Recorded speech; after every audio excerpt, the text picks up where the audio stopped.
Welcome back, friends. This is Caleb Cray Haynes. I'm your host. Welcome to the ecoChristian podcast, where we are exploring what it means to be Christian on planet Earth. I'm releasing this episode a day early because it's Halloween. And in this episode, I need to give a bit of a warning because if you already suffer from eco-anxiety and that sort of thing, this may not be the episode for you. So Halloween, this time means kind of a variety of things for people. Usually, though, for us today, it revolves around scary masks and jack-o'-lanterns and eating too much candy and that sort of thing. So, kind of a complete side note. I'm not sure about where you live, but in Nashville, the trunk-or-treat scene is out of control. I mean, literally, it's not Halloween yet, and my kids have gotten ridiculous amounts of candy from just a couple of trunk-or-treats that we've gone to. And honestly, one of those we weren't even going to. We just stumbled upon it in a parking lot. And that's like half of the ones we were invited to. So it's the candy companies have got us, guys. When I was a kid, we got candy on Halloween, right? Just this one time we went trick-or-treating.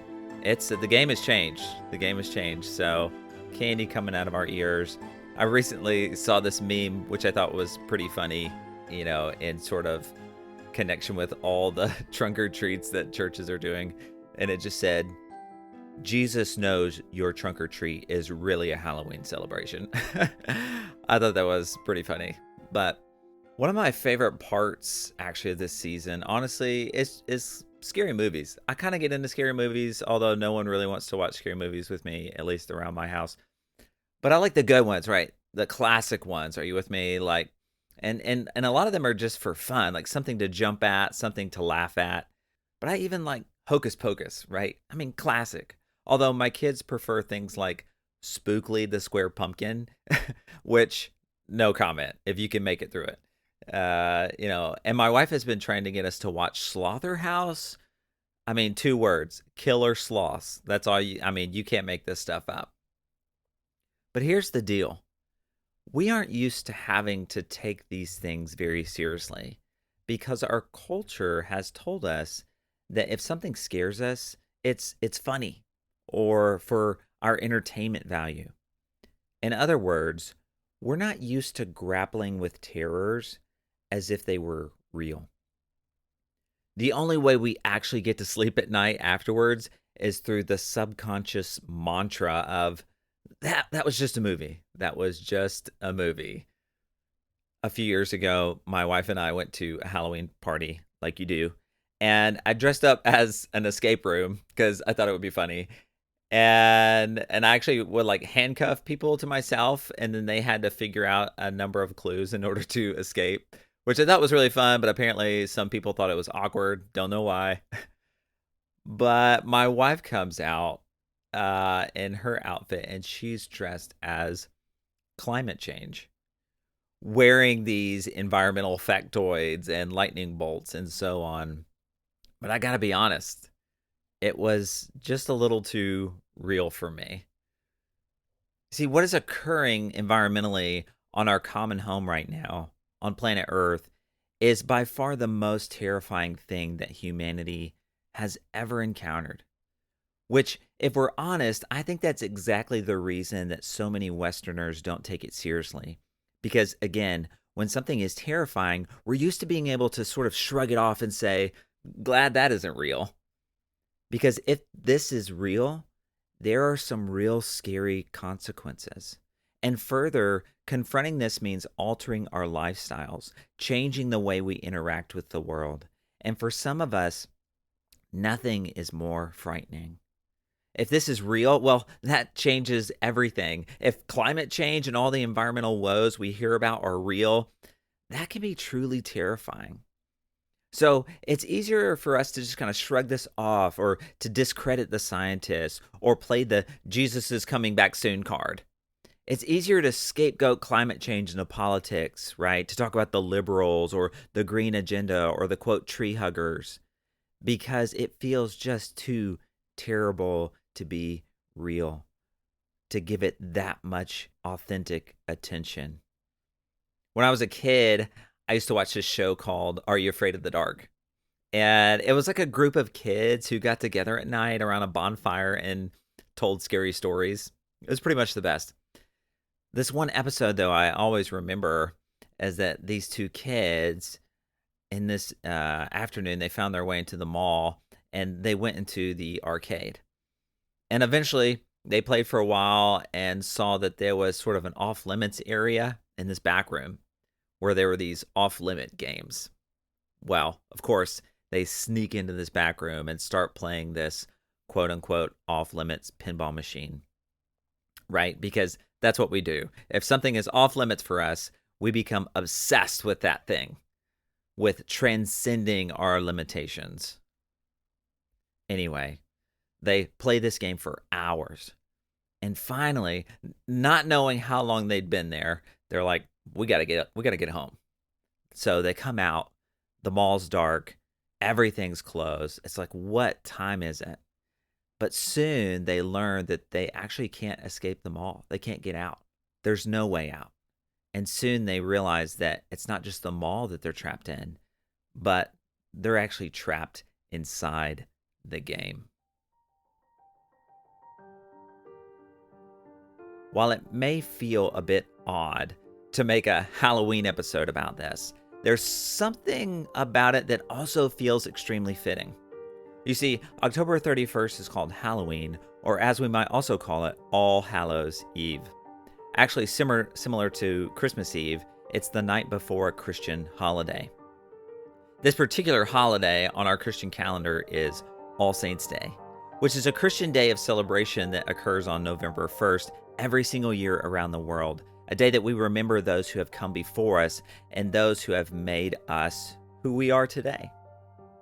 Now, today, we definitely must confess there has occurred some syncretism over the centuries, right? Some melting together of cultures and traditions to eventually form modern day Halloween. And much comes from Celtic traditions thousands of years ago, where it was believed on this harvest celebration at the end of October, the layer between the spirit world and the physical world was, well, thin.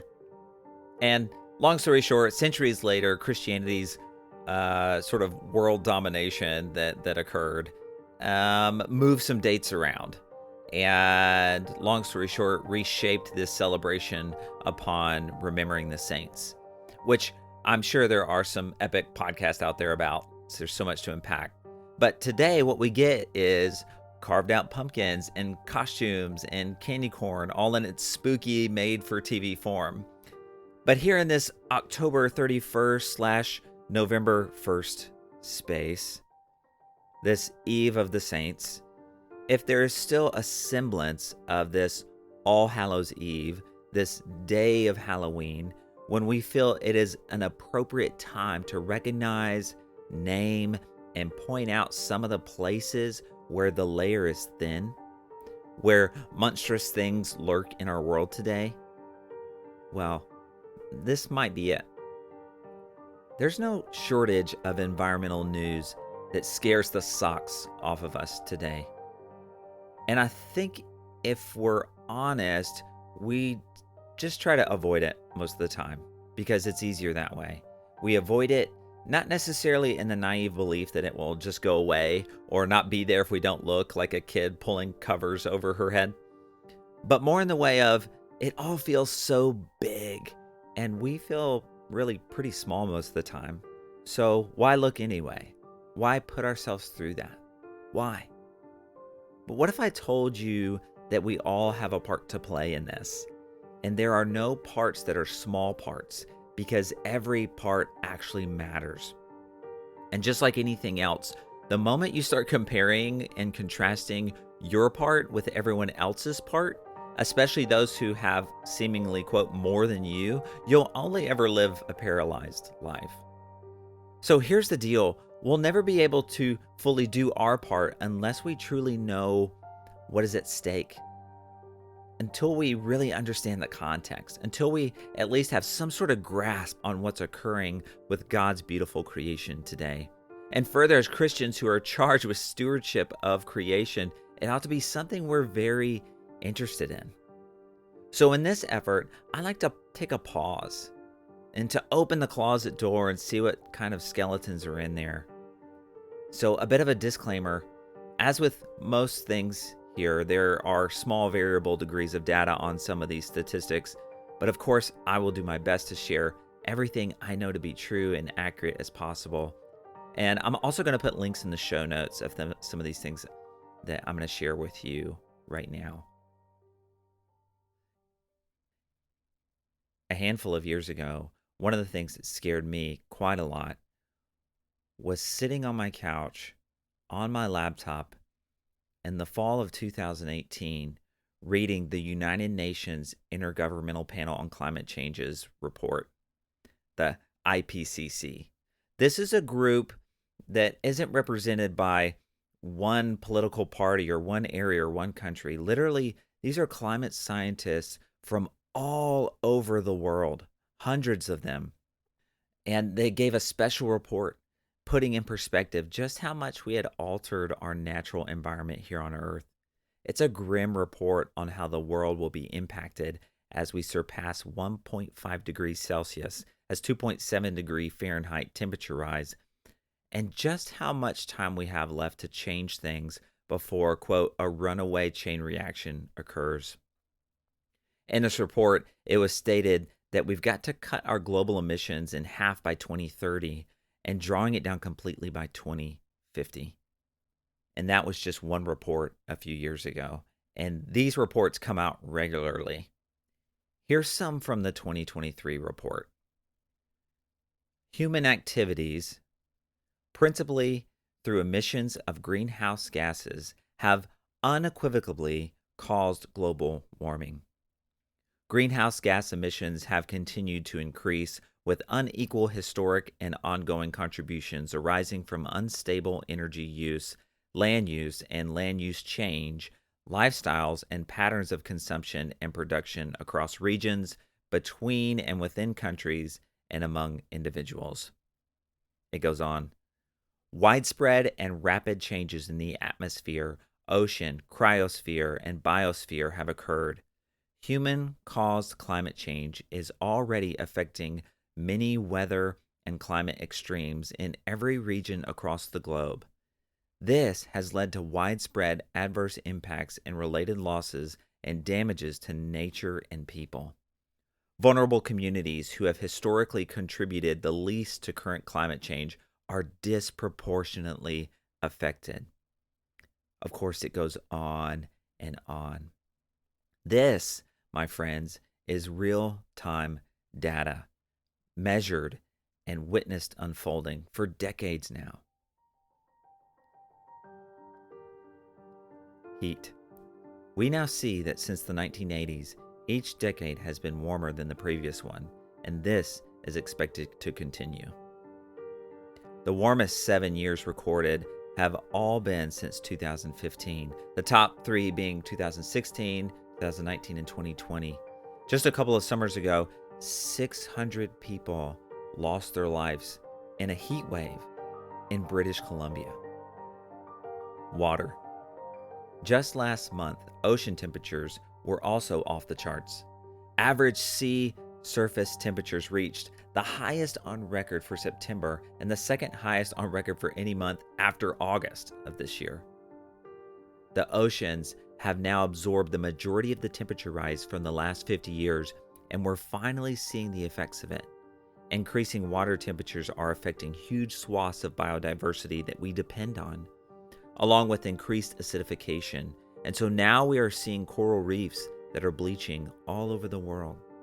Actually, just a few days ago, fisheries went out for the season to catch Alaskan snow crabs. And yet again, for this season, they found nothing. Over the last couple years, it's estimated that 10 billion snow crabs are just gone.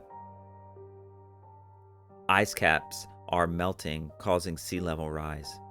Just earlier this month, scientists have said that West Antarctica's vast ice sheet, which holds enough water to lift oceans by, quote, several meters, could be nearing a climate tipping point.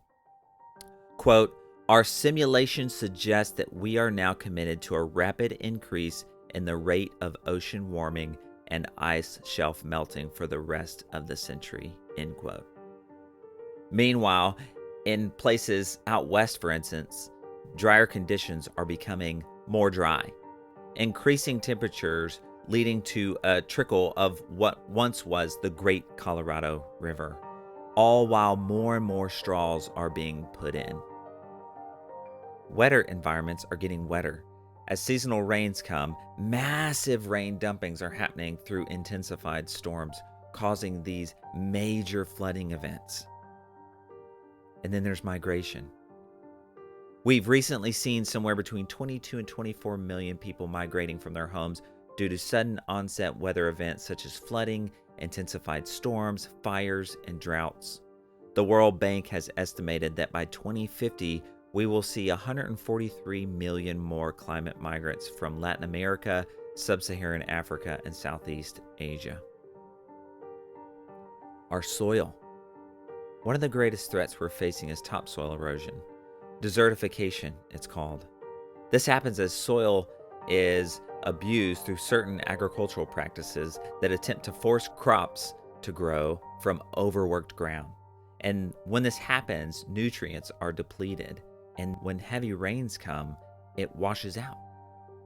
It is estimated that in the very near future, soil erosion could lead to big losses in crop production and remove as much as 75 billion tons of soils by 2050. By the way, it takes hundreds of years to rebuild inches of topsoil. Pesticides, single crop farming, and a myriad of other factors continue to affect honeybee colonies all over the world. Rainforests are being cut down for agricultural reasons, thousands of acres a day, affecting not only wildlife, but CO2 levels and atmospheric warming and weather patterns. But these terrors aren't just distant events, but they affect our lives even more than we realize. A recent Lancet study found that we now know that exposure to contaminated air, water, and soil take more lives than a high-sodium diet, obesity, alcohol, road accidents, or child and maternal malnutrition. These exposures produce 3 times as many deaths as AIDS, tuberculosis, and malaria combined, and nearly 15 times as many deaths as war and all forms of violence. What we're talking about is just pollution in our air and water and soil, and affects every one of our lives. It's actually estimated that each of us listening to this podcast right now likely has at least a credit card's worth of plastic inside of our body. Of course, we could go on. We now know that if every person in the world lived the way that people do just in the United States, it would take at least 5 planet Earths to provide enough resources for everyone. These are haunting images, because none of us will escape this forbidden game we've played. What I mean is, we are all already affected, and even if we haven't yet connected all the dots. For you today, this might still sound like a bunch of facts or data or things that feel quite separate from you and your life. The scary part is when you realize it actually isn't at all, because our lives are intrinsically connected and tied with all of these things. All of creation, our lives, your life, our children's lives. Perhaps the scariest part for me is apathy, is that we can hear these things and yet be unmoved and uncaring. I talk with people who work with Christians all over the world. They tell me that when they work with Christians in America, it's difficult because American Christians want to deny a lot of what is happening with God's creation, such as climate change and so on. But then as soon as they engage with believers in other parts of the world whose food is in immediate crisis, islands are sinking, livelihoods and homes have been lost due to the very same things, they wonder why people on the other side of the world don't seem to care. To me, that is what is most frightening. Friends, I know that this is a hard and scary conversation, And some believe, honestly, that this is not helpful to talk about at all, noting how despairing all of this is, how depressing it really is. And it does cause and can cause anxiety. And yes, climate anxiety is a real thing. But also, maybe part of the reason that we haven't gotten to work more than we have, that we haven't moved, we haven't got going on some of this, is because of the lack of proper grief. We haven't done as the Old Testament prophets have taught us to do, to stand and cry out at the injustice, properly grieving at that which is broken. Maybe we haven't allowed ourselves to sit and marinate on just what we are facing, how creation is groaning. Have you looked at it in the eye? Have you allowed yourself to be moved by it? Have you grieved any of this? Have you cried out at night to God? Those are all normal human responses. And in that they are, I'm going to say, quote, good responses, and that they are appropriate responses. And I'm also going to say that they are needed responses, that grieving and confessing are part of the necessary ingredients. They're a part of the human protocol of moving forward, because we'll never work to heal anything we haven't properly grieved its wounds. You won't be able to fully deal with the wholeness if you haven't fully dealt with the brokenness. You won't be able to walk in the new way if you haven't repented from the old ways. So maybe today the layer is thin. Maybe the layers have always been thin, not just between the physical and the spiritual, but also between despair and hope, between beauty and recreation and death and life.